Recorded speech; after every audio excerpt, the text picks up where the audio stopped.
Hello, everybody. Thank you so much for being here today. My name is Samantha, and I'm in client services here at the Retirement Group, and I moderate these weekly webinars. Today, our advisor is Patrick Ray, and he's going to be speaking to you, Boeing employees, about the potential benefits of an HSA account.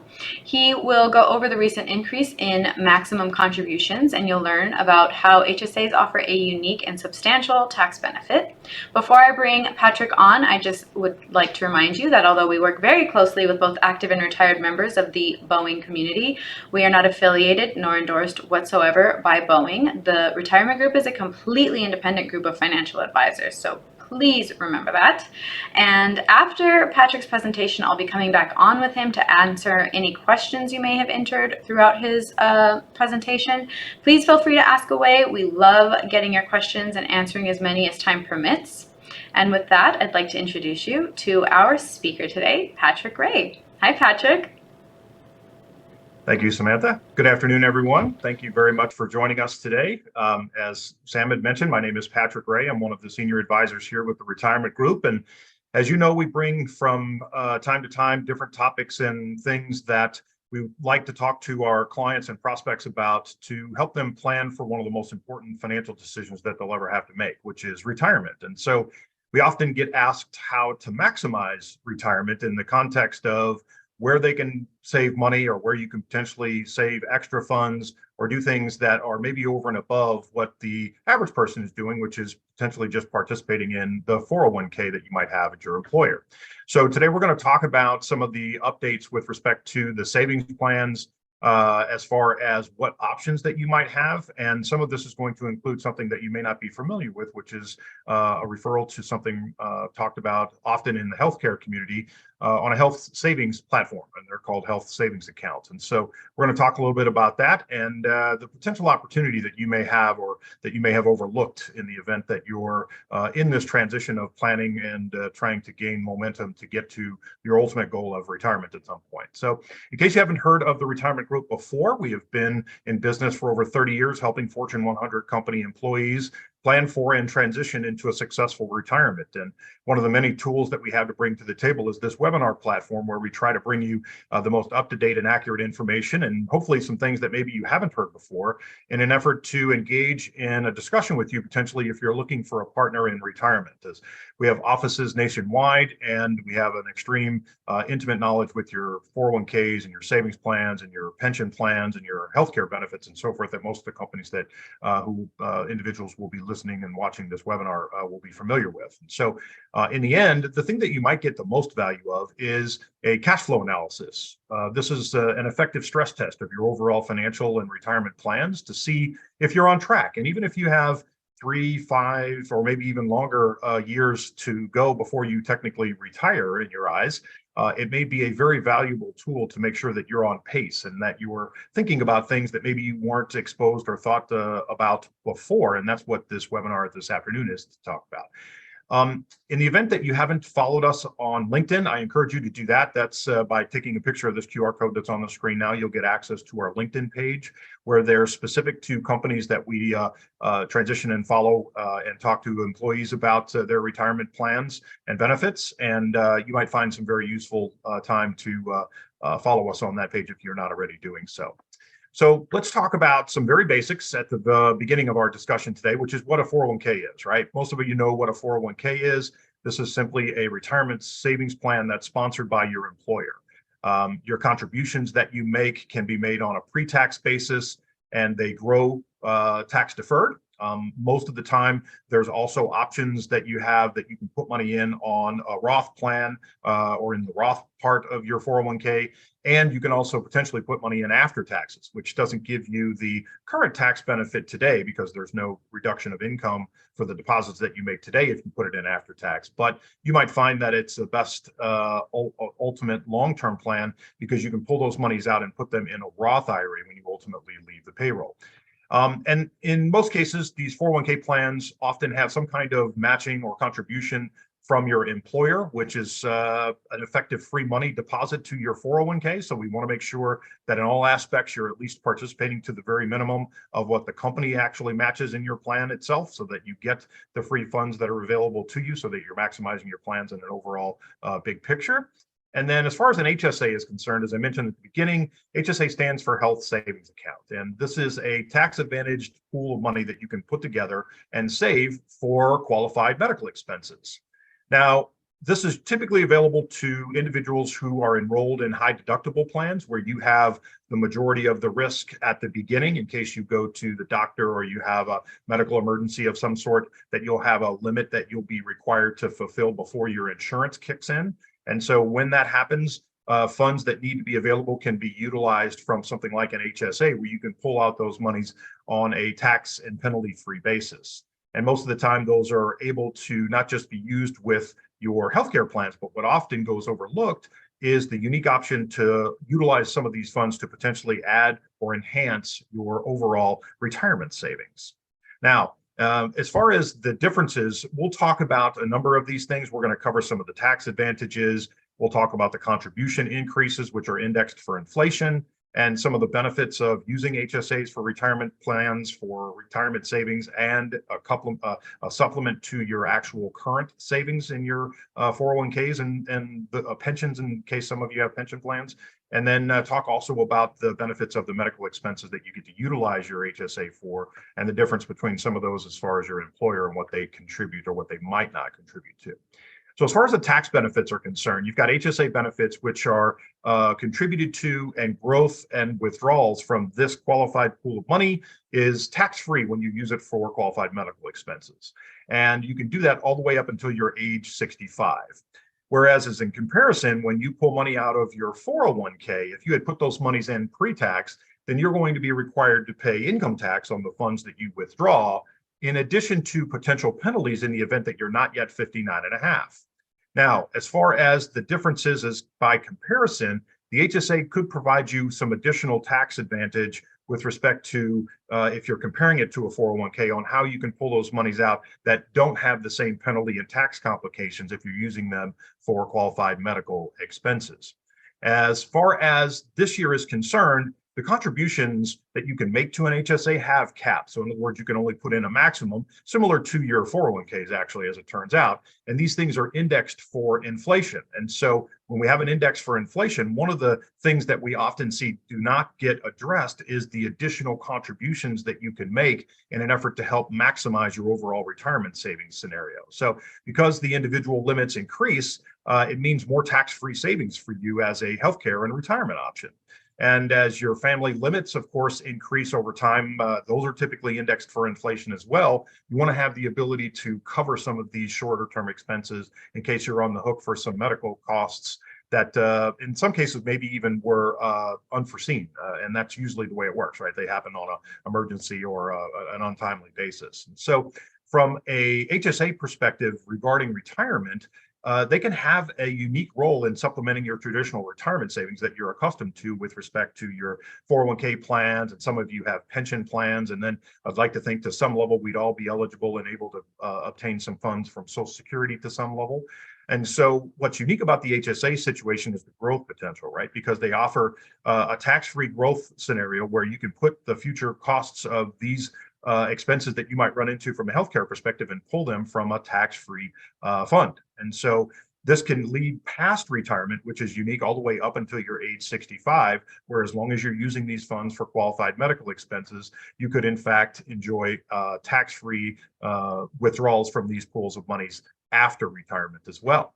Now, as far as a long-term incentive or a long-term investment is concerned, HSAs can be treated for long-term growth similar to your 401ks, because often inside the HSAs, there are investment and mutual fund type oriented positions that you can put the funds into that would grow similar in nature to your 401ks. So the key is incorporating HSAs into your retirement planning could potentially increase not only the tax-free savings that you have, but the pool of money that you have ultimately that you can withdraw from to help supplement the retirement income for the rest of your life. And so from an HSA perspective on the medical side, you have present coverage, right? Where you have your current medical expenses that you would be on the hook for because maybe you have a high deductible plan. And so an HSA can come in and help cover these out-of-pocket expenses with respect to these high deductible plans. I know my deductible in my plan personally is for a family up to $14,000, I believe. So I'm on the hook for the first $14,000 of expenses that I can use my HSA to pull from and pull those funds from penalty and tax-free and put those towards my medical expenses for my family, even though I'm not 59 and a half, which is kind of a unique and opportune scenario for you to have additional pool money to pull from. And as far as the future planning is concerned, of course, you can save for future healthcare costs. And if you get to a point where you're past age 65 and knock on wood, you haven't had any unique medical expenses that have cost you a ton of money and you still have money in your HSA account, then you can just pull from those funds, and those tax treatments would be related to similar what you would incur from pulling monies from your pension or your 401k, and basically use those as additional expenses for whatever you might choose to use them for.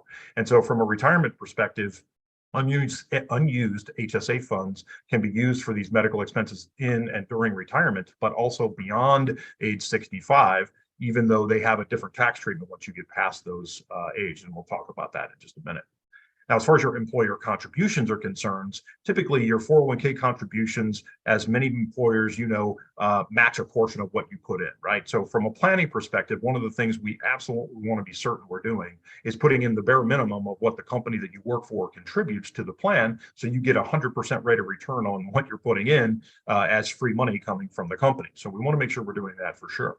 But as far as an employer HSA contribution, some employers contribute to HSA plans, but it's very, very unique. It's way less common, and most of the companies are earmarking monies to actually replace what they used to offer to employees for pension-based benefits to increase the savings that they're adding to their 401ks by contributing more into the 401k plans and not so much in the HSA front. So from an employer perspective, excuse me, the contributions are significantly enhanced so that the growth of these accounts are similar in nature. We can use those for long-term benefits for sure for your retirement planning purposes.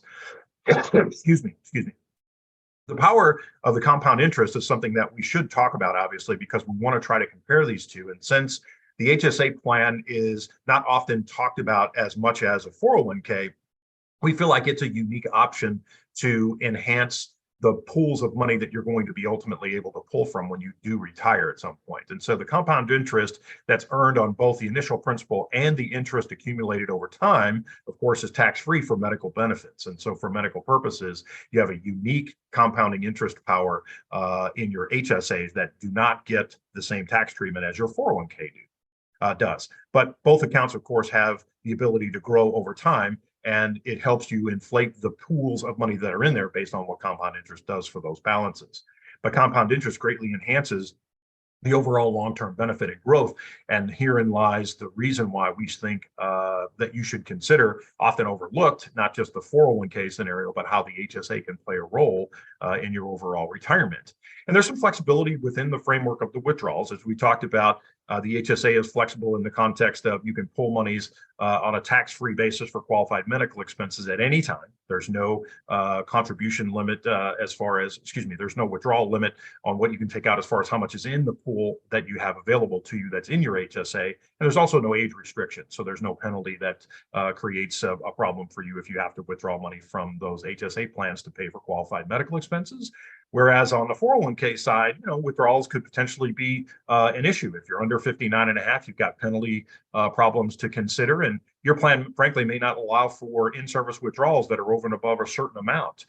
Some of you may have loans on your 401k, which would also inhibit some of your abilities to withdraw money while you're an active employee.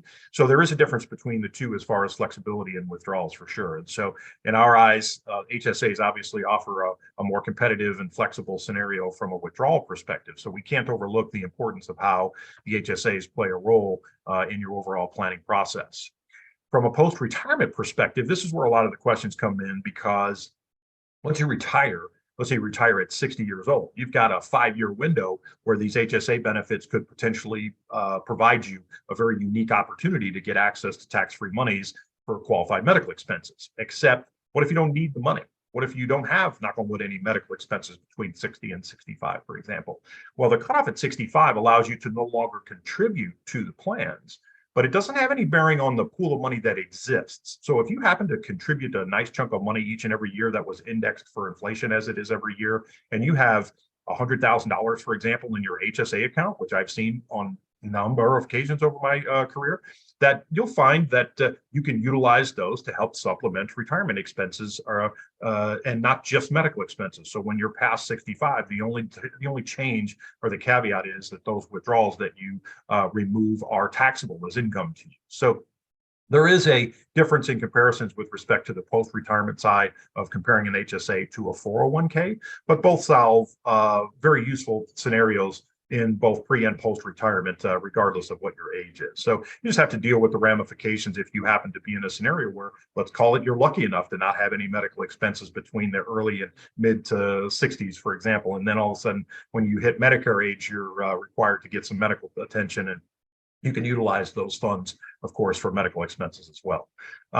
As far as the risk factors are concerned, as I mentioned earlier, a lot of these HSA plans have similar types of investments that you have opportunities to place the funds into, which are similar to what you're doing in your 401k. So there's market risk that are associated with those. And so you need to be cognizant of that for sure, because it's not like you could just put your money in, although there's an option for most HSA plans to just put your money in a fixed bucket where you can't lose any money.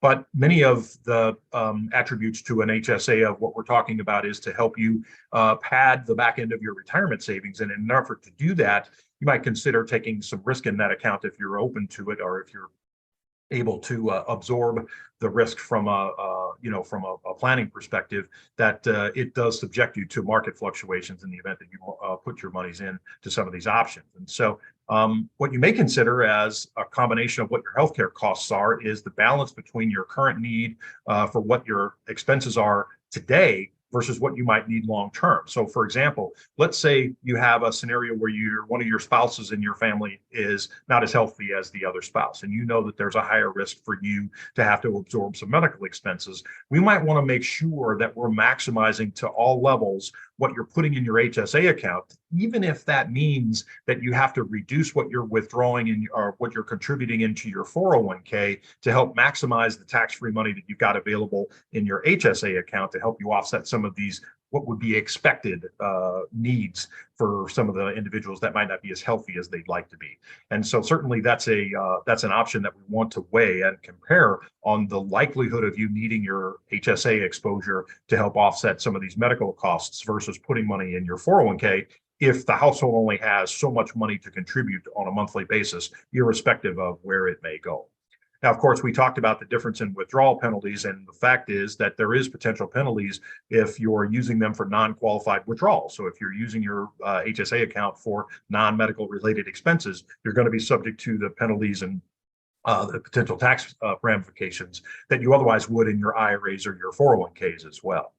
So as far as your personal scenario goes, and from certainly a retirement and a financial planning perspective, we need to choose between these two. Then we got to monitor what the needs are for these families that we're talking to compare the differences, right? So it's not necessarily a blanket statement that we can make that says your 401k is more important than your HSA or vice versa. In our eyes, they're equally important, and they should be treated as such, where we're contributing a comfortable amount, that we're maximizing all aspects of the planning process of tax-free potential funds for medical expenses in the future, and as an example, free money that's coming as a match from your employer in your 401k, depending on what your healthcare needs versus your retirement goals. The tax benefits, of course, should be considered with respect to your personal tax situation, especially if you have maybe a high income earner in your household, one of the spouses, or where the qualified funds are coming into the household from a retirement perspective. That may matter because it may put you in a different tax bracket dependent on where you get the monies from and how they're taxed to you.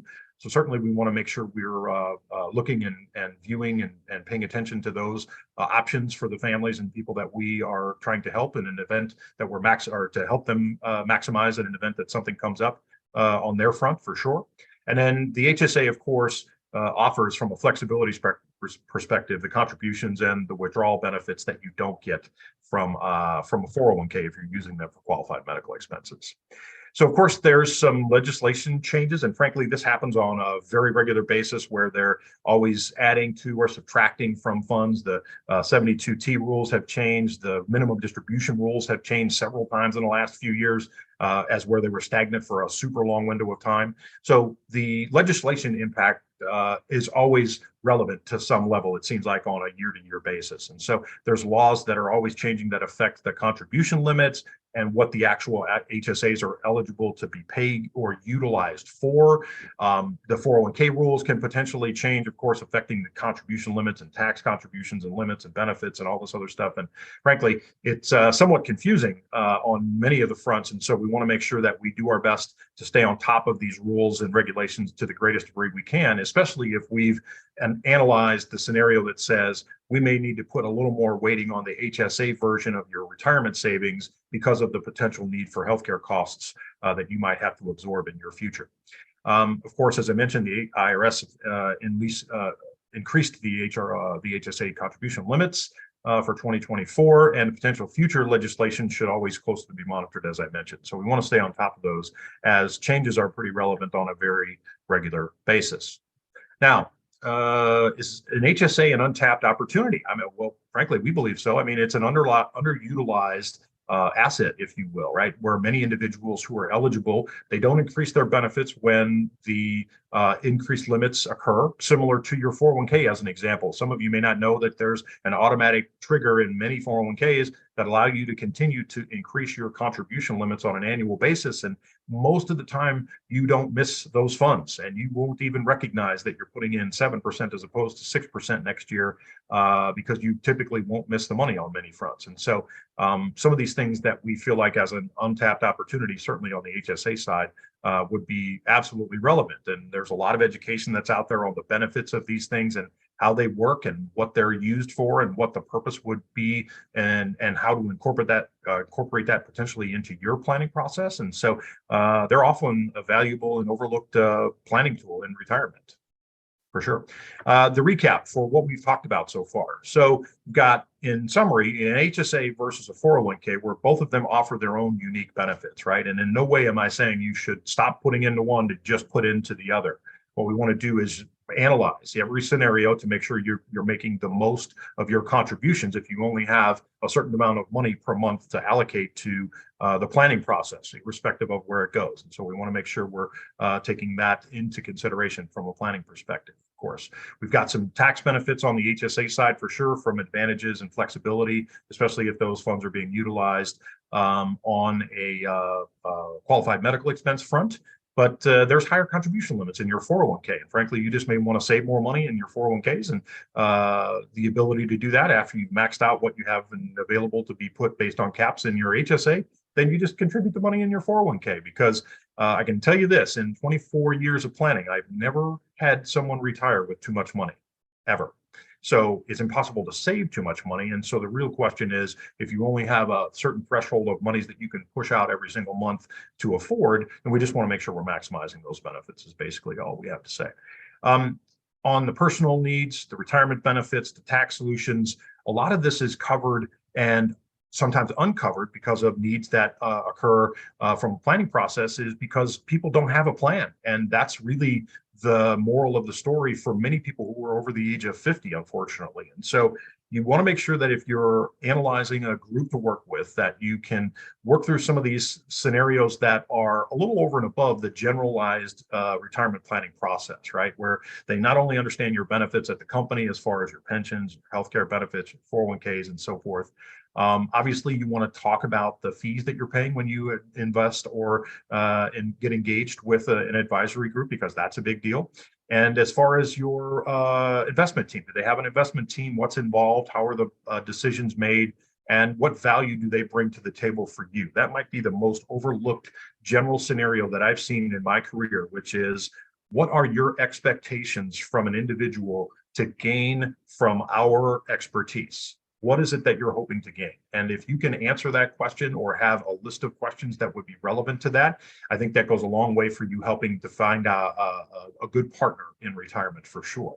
Clearly, you want to make sure that they offer you a detailed financial advice from a planning perspective, which is the cash flow analysis that I mentioned earlier. And that's a complimentary service that we all offer to folks who are interested in going through that process. And I'm delighted to talk about that if you have questions about that. But this should also be updated on a fairly regular basis. So as I mentioned, most people over the age of 50 don't have a written financial plan. In fact, 74% of Americans over 50 do not.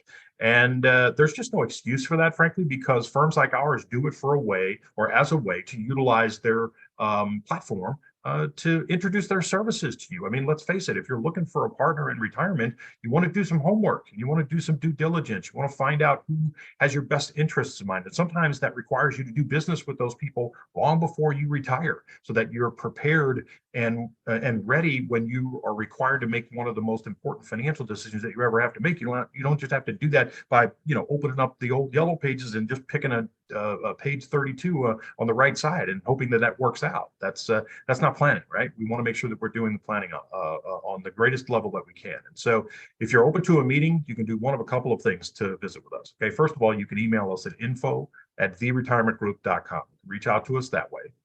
You can call the 800 number, which is 800-900-5867, and they'll put you on the calendar with an advisor in your area to answer your questions and get you in touch with a qualified advisor to help you with that. You can schedule some time on your calendar if you take a picture of the QR code to the left, and it will get you access to a calendar where you can just schedule your own 15 to 30-minute call with someone to get the process started and see what's involved and see if we can help. And then I mentioned at the beginning, but again, this is the LinkedIn QR code that if you're not following us on LinkedIn, I encourage you to do that. I recommend it.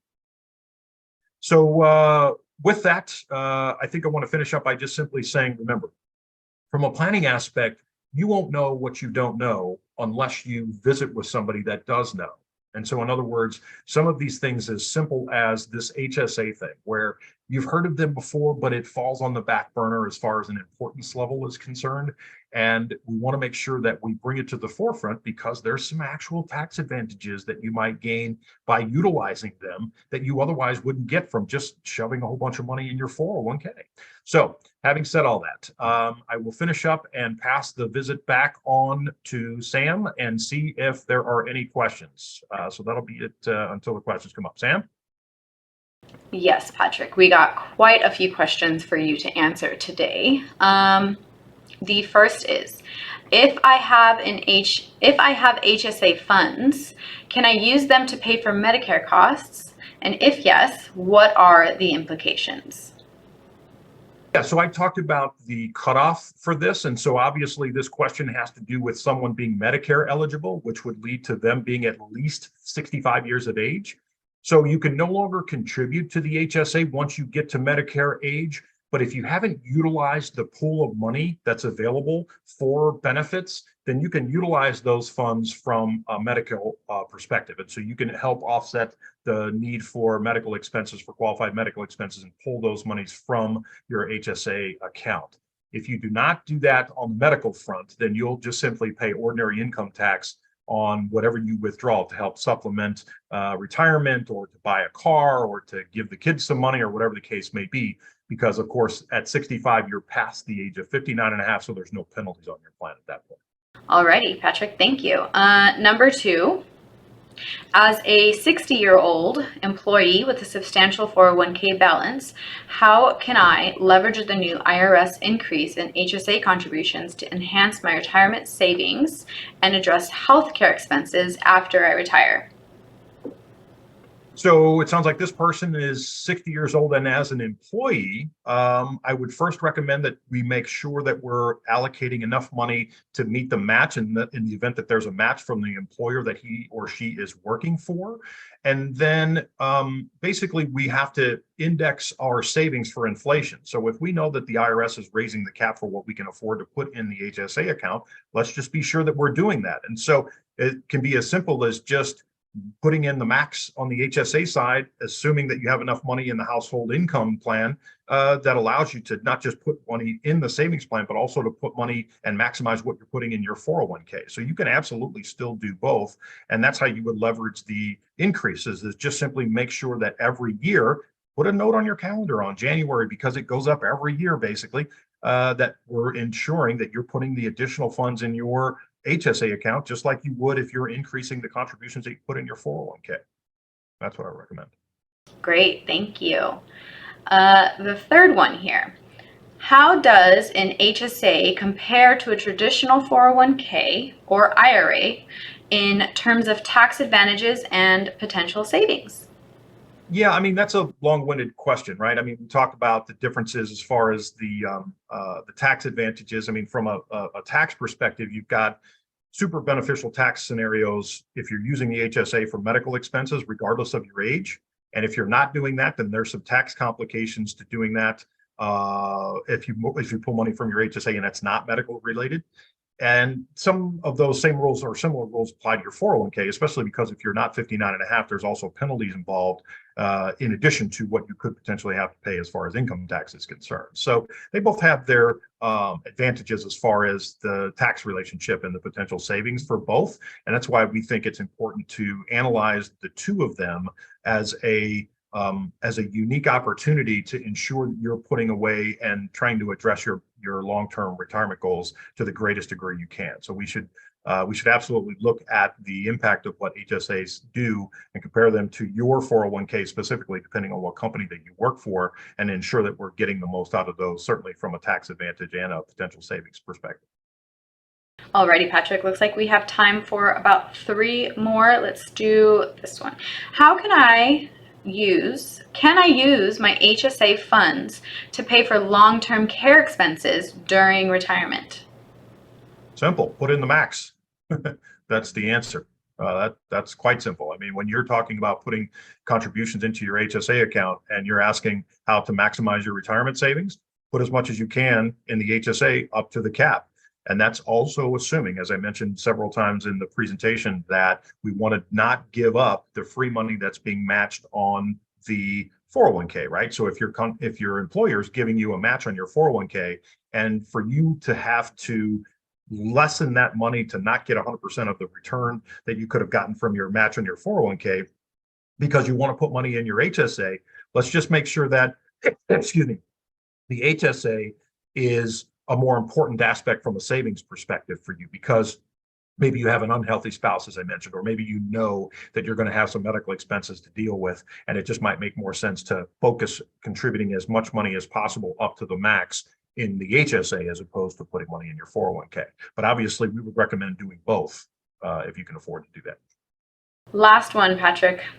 What are the advantages of using an HSA as an additional savings account for emergencies? Well, the HSA accounts are going to grow tax-free, right? So if otherwise you put money in a savings account and your plan was to utilize that money because you might have some exorbitant medical expenses in a given year, then you should be using this HSA to do that, frankly. But as far as just a general savings scenario is concerned, I've mentioned several times that the HSA plays a role that works in tune or in conjunction with the 401k, right? Or any other savings vehicle that you may have to save money in your retirement plan. So I encourage you to consider and potentially use both. And the answer is that it depends, and depends on your scenario. We're delighted to talk further about that with you in the event that you have more questions. Alrighty, Patrick, that looks like all the questions that we had time for today. Okay, lovely. Lovely. Well, thank you very much for joining us today. We appreciate your time. Hopefully you got some value out of spending some afternoon time with us today. And until next time, we'll see you.